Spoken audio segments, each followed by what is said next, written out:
the monsters get me. Welcome back to my channel. I've been trying forever to make videos and vlog more and stuff, but let me tell you, the post-summer inertia has actually been crazy. I was fighting for my life, screaming, crying, throwing up. I feel like today I want to just do like a chill video that's random, out of pocket, that nobody asked for. But you know what? I would have wanted a video like this when I was entering fall, if I wanted to enter like my hot girl Rory Gilmore reading list fall. So I was like, you know what? I'm just gonna do it. It's literally 8 a.m. in the morning. I have a midterm next week. But I want to film this first and talk about books. So that's what we're gonna do today.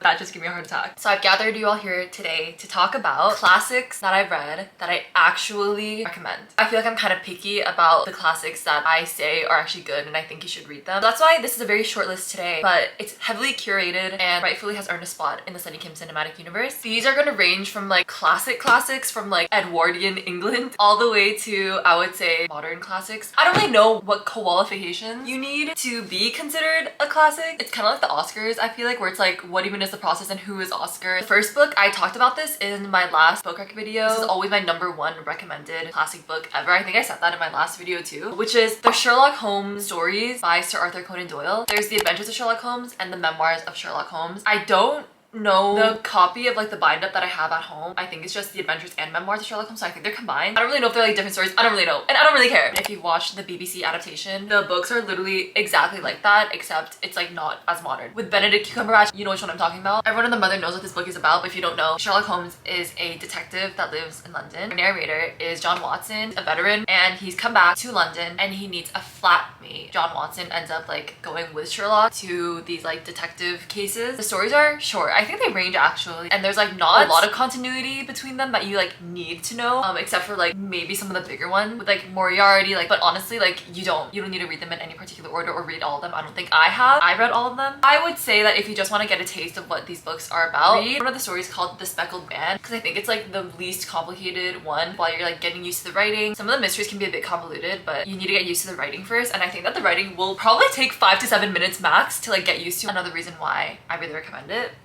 I hate my hair in this video. I don't know how it's coming across. The next 3 books I'm gonna get into are, surprise, surprise, the Jane Austen books. If you don't know Jane Austen, she published 6 full novels. 6 in like a little bit. I have personally only read 3 of them. I'm gonna say them in the order that I like them. I think everyone has a different Austen book that they love. I'm gonna tell you my personal ranking for the 3 that I've read. First, Sense and Sensibility, Emma. Third is Pride and Prejudice. The ones that I have not read are Northanger Abbey, Mansfield Park, and Persuasion. Although I do want to read them, but I'm like in no rush. All of Jane Austen's books follow middle to upper class, so not poor people. Literally kind of just like observations about like the social scene. That's literally what her books are. They're just goss. There's always a love story in it, which is obviously the reason why I like it. Like, she's most famous for her heroines. I would say in general, these are like harder to read in terms of language. Like the way that people address each other, everyone has the same name and it's really confusing. Like if your last name is like Hathaway, for example, there's like a Mrs. Hathaway, a Mr. Hathaway, a Miss Hathaway, a Miss Hathaway, a Miss Hathaway if they're sisters.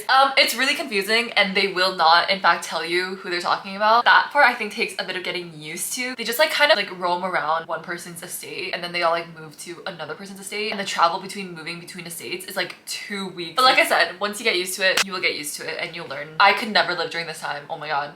I mean, I'm Asian, I wouldn't live there anyway. I would literally be hate crime. So anyway, going back, Sense and Sensibility. You have Marianne and Eleanor. They're 2 sisters. So the older one, Eleanor, is logical. The younger one, Marianne, the more like emotional one. When I tell you that, I think about these characters so often in situations where I don't know what to do. I will think about what would Eleanor and what would Marianne do. I don't have my original book journal here that I journaled it in. Let me see if I can find. That is the other thing. I think that Jane Austen books have some of my favorite quotes ever that I still think about all the time and that help me just like live my life. I don't know how else to explain it. The more I know of the world, the more I'm convinced that I shall never see a man whom I can really love. I require so much. I remember reading that and I was like, oh, you are me. This is a quote that I always say is one of my favorite quotes ever in books. It's from Eleanor, the older one. She says, I wish as well as everybody else to be perfectly happy, but like everybody else, it must be in my own way. Another one is, I will be calm, I will be mistress of myself. When I tell you that I say that in my head all the time, I'm like trying to control my emotions. Next is Emma. If you have watched the movie Clueless, Cher, like that one, Paul Rudd, who looks the exact same now. That is a loose adaptation of Emma. Emma's this girl and she like loves playing matchmaker in like her inner circle. She loves stirring the pot, which I love because I also like stirring the pot. But then little does she know that someone is like falling in love with her and she's falling in love with someone and homegirl has no idea. She has like a naivety to her that I think that I really thought was very endearing, but that I also a little bit saw myself in. Kind of like childhood friends to lovers type of vibe. Please get over the age difference, by the way, in these books. Like, you're not going to read any of these books if you hate an age difference. This one also has really good quotes, so let me read some of them. If I loved you less, I might be able to talk about it more. I put on my Instagram story with a picture of me and my friend for her birthday recently, just like a couple days ago. She replied back, she was like, using this photo and saying this quote is actually diabolical of you, like I'm gonna cry. And I just love that quote so much. One half of the world cannot understand the pleasures of the other. The sweetest and best of all creatures, faultless in spite of all her faults. If a woman doubts as to whether she should accept a man or not, she certainly ought to refuse him. If she can hesitate as to yes, she ought to say no directly. It is not a state to be safely entered into with doubtful feelings, with half a heart. If things are going untowardly one month, they are sure to mend the next. I think about that one all the time. Pride and Prejudice, like, I truly have like nothing to say about this because first of all, everyone knows what it's about. That one is like my mom's favorite. I feel like it's a lot of people's favorite. I don't know if it's because it was just like very overhyped in my head. Like everyone loves it so much that when I read it, I was like,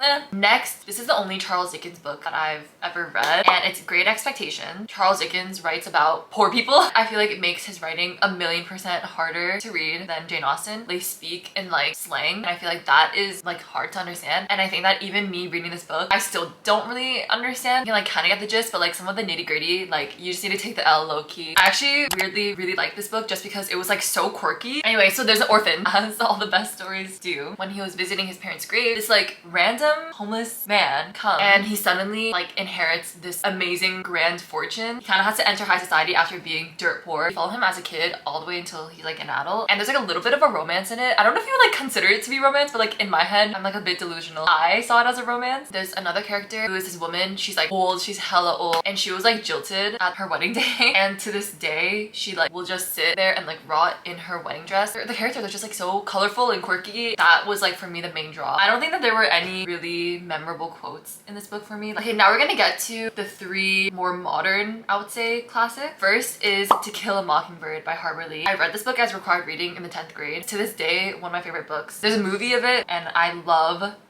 the dad. Look at your dad, such a dork, keeping these. You're in the POV of, I think she's like a 9-year-old girl named Scout. Scout has a brother named Jem. They are raised by their dad named Atticus, and Atticus is a lawyer. He is representing a man named Tom Robinson. Tom Robinson is a black man who is accused by this white woman of rape. You follow the court trial in the eyes of Scout, following them in Alabama in the 1930s. I don't know why, I just like love this book so much. My dream Halloween costume is Scout's Halloween costume as a ham. I'll put a picture here if you haven't seen it. Iconic. I don't think the writing is hard to read at all. They talk like Southern, I would say. That's kind of the extent of it. There's some controversy around it. You can search it up if you want. Next, I actually have a copy of the book here. Is The Time Traveler's Wife by Audrey Niffenegger. This is actually the large print version because I found it in a bookstore and I thought that the large print was like so cute for some reason, but this book is massive because of it. But I started reading it because I watched the HBO miniseries adaptation with Theo James and the girl from Game of Thrones, Ygritte. Rose something, I forget what her name is. That was like one of the only shows that I binge watched, and then after I finished the last episode, I went to go rewatch the pilot again and I just rewatched it for a second time. I was like so moved. So far, I'm reading the book. I think that it's low-key not as good as a TV show. Like I think that Theo James and Rose brought something a little bit extra into like the characters in the story that this book just like doesn't really have. Follow a man, his name's Henry DeTamble. He has some genetic condition that makes him time travel sporadically. He often time travels to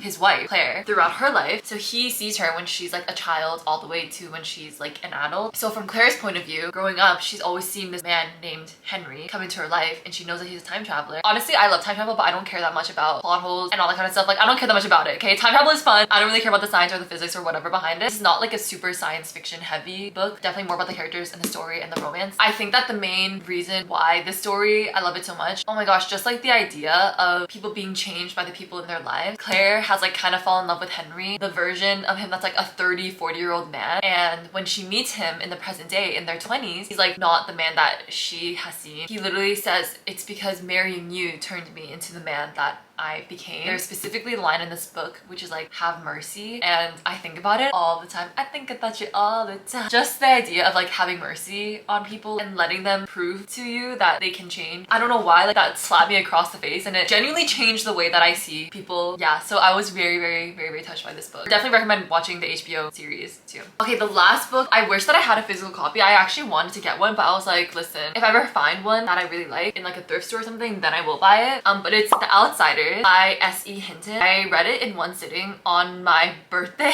I literally went to the bookstore, I read it in the bookstore, and then I walked out. I feel like everyone read this book as like required reading in middle school. I did not. My sisters did actually. But it's like the first really young adult book that was ever created. Tulsa, Oklahoma, 1965. But there's kind of like two factions like in this city versus like the greasers who are like poor, and then there's the socialists who are like more upper class. They hate each other. And so you follow a boy, he's like the youngest of the greasers, named Ponyboy Curtis. He has two older brothers. There's also another boy named Johnny, also main character. I'm not gonna really get into it because I don't want to spoil anything. Having to grow up and like losing your innocence in a way, kind of grappling with that. The three brothers together, like I love them so much. There's three sisters in my family, so I always love anything with siblings. And again, it's like first person narration. This is the book that has like a really famous line in it. If you've seen it before, I feel like it's referenced a lot, which is stay gold, Ponyboy, stay gold. I was really moved again by this story. I honestly think it's because I had a hyperfixation on The Outsiders musical on Broadway. Actually, I lied. I'm gonna talk about one more book because this is actually my favorite book of all time also. The Little Prince. I feel like I've talked about it a lot, so I'm not gonna talk about it too much here, but it's like a really short book. It's like a children's book. It's originally in French. I read it in French and I read it in English. It's about a pilot who gets stranded because he crashes in like the desert, and then he comes across this little boy who's the little prince, and he has come from his planet B612. He's just like talking about his adventures like on this planet and his adventures in space and how he came here on Earth. And it's a really charming story, and it's literally all about being a child, I guess, or like staying a child, continuing to have like the creativity and imagination, joy that you have as a kid, and how we lose that as adults. Again, some of my favorite quotes are from that book, but if you haven't read that, please read it. Those are all of the classics that I've read and actually recommend. I actually like them. If you guys have read any of these, let me know. And if you guys have any of your own like favorite classics that you would actually recommend and you like it, please put them in the comments and explain exactly why you like it. There's definitely a lot of classics that I still want to read. I want to read like, actually it's like here, I'm using it as my tripod, like two classics that I actually have. Who knows when or if I'll even get into it. Rebecca by Daphne du Maurier. Then also